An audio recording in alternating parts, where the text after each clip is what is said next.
Hanggang lokaw ng kapwa.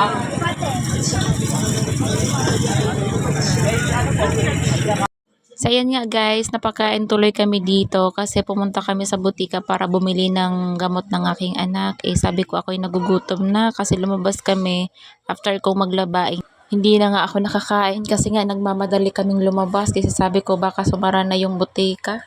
So ayun na nga, habang kami ay papauwi sa bahay, inakintat namin itong kainan. Sabi ko, kain tayo ng lugaw. Sabi ng asawa ko, ito na lang na Paris King. Nauuso daw kasi ngayon yung Paris King gawa ng kay Diwata. So ngayon nga, tinikman namin to. Itong kinakain namin pala to guys, is only rice pala ito. Yung na-order pala namin is Paris lechon o lechon Paris ba ang tawag doon. Is only rice na nga siya. Ang dami niya ng laman, worth 100 pesos. So makakatipid ka talaga dito kasi worth 100 pesos, only rice na mabubusog ka talaga.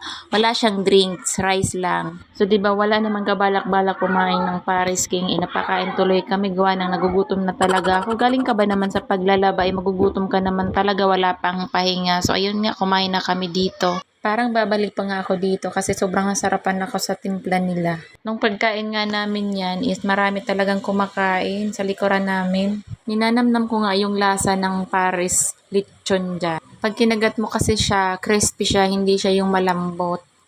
Swak na swak talaga yung panlasa ko sa timpla nila. Kaya nagustuhan ko talaga. May rice na.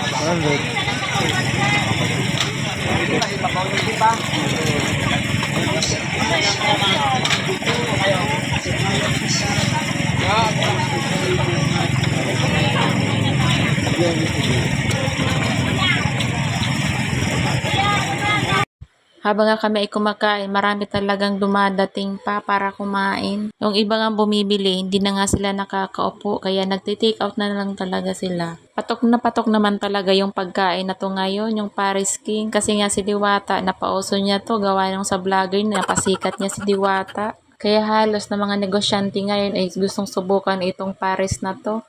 Yun kasi ang kinakagat ngayon ng mga tao kasi nga sumisikat na. Tingnan nyo naman si Rosmar, kahit nga mayaman ng mayaman na ikinagat niya talaga yung pagtitinda ng Paris. Sa panahon kasi ngayon, kung saan puputok yung social media, ay doon ka talaga. Kung ano yung mga trending ngayon, isusubukan mo naman talaga kung may budget ka. Alam naman kasi nila na dito sila kikita. Paglakad-lakad nga namin, halos nakikita namin is Paris King. Balik tayo dito sa pagkain ko. Hinihinay-hinay ko nga yung pagkain ko dyan kasi sobrang nakakaramdam na ako ng kabusugan. Sa isang mangkok nga, ang dami ng laman. Worth 100 pesos na yun. Kaya sulit na sulit talagang pagkain mo. Makakatipid ka pa dito kung mahilig ka kumain ng rice. So, paano yan guys? Hanggang dito na lang muna.